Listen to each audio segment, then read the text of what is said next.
Assalamualaikum warahmatullahi wabarakatuh.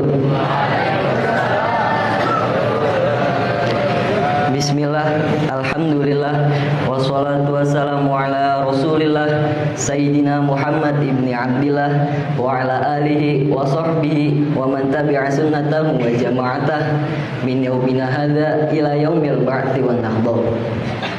Bismillah.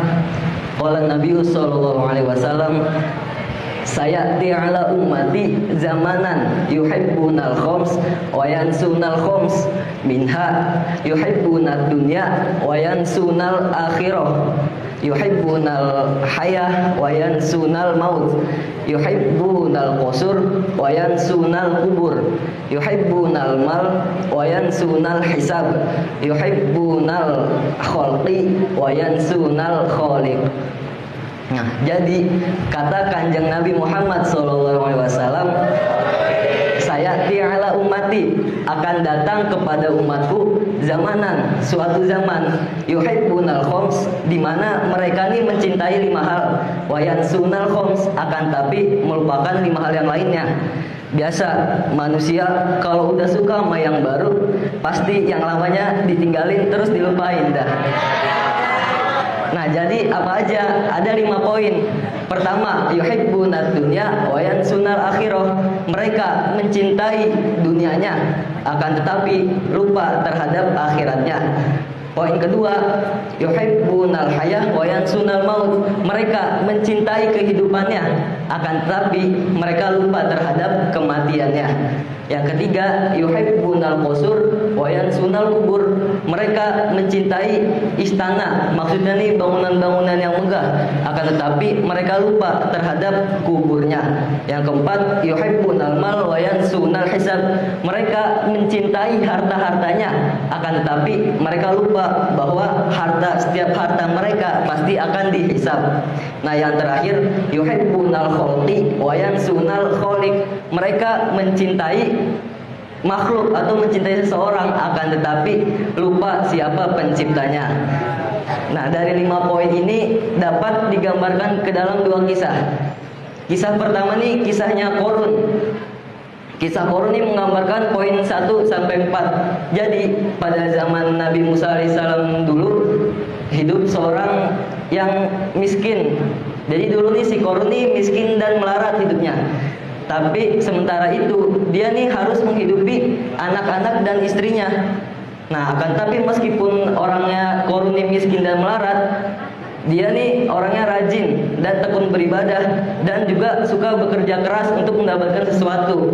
Dan juga si Qorun ini alhamdulillahnya diberikan kelebihan untuk memahami isi kitab Taurat nih. Jadi dia si Qorun cukup dikenal lah oleh Nabi Musa. Suatu saat si Qorun ini minta doa kepada Nabi Musa agar Nabi Musa ini berdoa supaya Qorun hidupnya nih jadikan orang yang kaya raya, makmur, sejahtera. Nah, singkat cerita, Qorun nih, nah doanya Nabi Musa dikabulkan oleh Allah. Qorun menjadi orang yang sangat kaya raya, hartanya nggak habis-habis, istananya megah, wah udah nggak terhitung lah apa hartanya. Nah, tapi kehidupan Qorun yang baru nih sangat merubah Qorun. Nah, Qorun ini berubah 180 derajat. Qorun jadi makin mencintai dunianya. Dia lupa terhadap akhiratnya. Dia nggak menyiapkan apa-apa lagi buat akhiratnya. Nah, kehidupan Qorun yang baru juga membuat Qorun ini makin mencintai kehidupan yang sekarang. Dia terlena akan kehidupan yang sekarang. Dia lupa bahwa suatu saat dia pasti akan mengalami namanya kematian. Suatu saat pasti kematian bisa menjemputnya kapanpun dan dimanapun. Nah, kehidupan Qorun yang baru juga nih membuat Qorun nih makin mencintai istananya. Istananya makin diperbagus. Dia fokus mempercantik istananya. Tapi dia lupa bahwasanya tempat peristirahatan dia yang terakhir bukan istananya, yaitu kubur. Nah, kehidupan Qorun yang baru juga nih membuat Qorun ini makin mencintai hartanya, teman-teman. Dia makin sombong dan pelit, enggan untuk berbagi. Nah, sehingga dia tuh lupa bahwasanya pasti setiap harta akan dihisab di yaumil akhir kelak. Nah, akhirnya karena kesombongan dan sifat pelitnya itu, Qorun ini diazab oleh Allah. Apa azabnya? seluruh harta kekayaannya termasuk istananya dan korunnya juga nih semua habis, semua hilang ditelan bumi. Nah, itu azab Allah terhadap Qarun. Nah, terus hadirin sekalian, kisah yang kedua nih menggambarkan poin kelima, yuhibbunal khalqi wa yansunal khaliq. Mencintai ciptaan tapi lupa siapa penciptanya. Digambarkan dalam kisahnya Laila Majnun, teman-teman. Dulu Alkisah ada seorang pemuda bernama Uwais. Uwais ini mencintai seorang gadis, siapa namanya? Namanya Laila. Nah, akan tetapi cintanya Uwais ini berlebihan, teman-teman. Cintanya berlebihan, effortnya berlebihan, sehingga dijuluki oleh orang-orang nih Majnun. Berarti ini gila atau tergila-gila. Nah, karena sifat gilanya Uwais dalam mencintai Laila ini membuat orang tuanya Laila tuh nggak merestui cintanya Uwais sama Laila. Jadilah Laila dijodohin sama orang lain.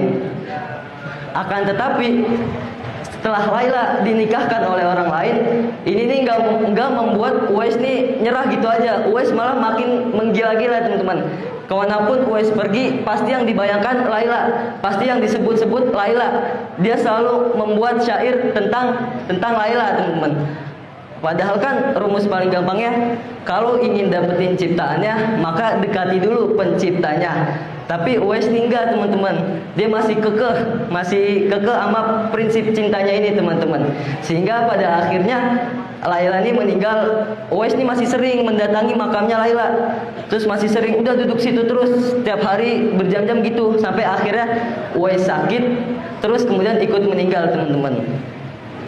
Ini gambaran dari poin kelima tadi. Padahal kata Ali, jika kamu mencintai, kata Sayyidina Ali bin Abi Thalib, jika kamu mencintai seseorang, maka cintailah sekadarnya saja. Karena bisa jadi orang itulah yang akan paling kamu benci. Dan sebaliknya, jika kamu benci kepada seseorang, maka bencilah sekadarnya saja. Karena bisa jadi orang itulah yang akan paling kamu cintai. Nah, kesimpulannya, kita sebagai seorang muslim, khususnya sebagai seorang santri ini harus mampu menyeimbangkan antara urusan dunia dan akhirat. Sebagaimana nih firman Allah, Bismillahirrahmanirrahim, wabtaghi fima ataqallahu ad-darul akhirah wa la tansa nasibaka minad dunya fa ahsin kama ahsanallahu ilaik wala tabghil fasada fil ard innallaha la yuhibbul mufsidin. Artinya, dan carilah pahala negeri akhirat dengan apa yang telah dianugerahkan Allah kepadamu. Tetapi janganlah kamu melupakan bagianmu di dunia dan berbuat baiklah kepada orang-orang sebagaimana Allah berbuat baik kepadamu.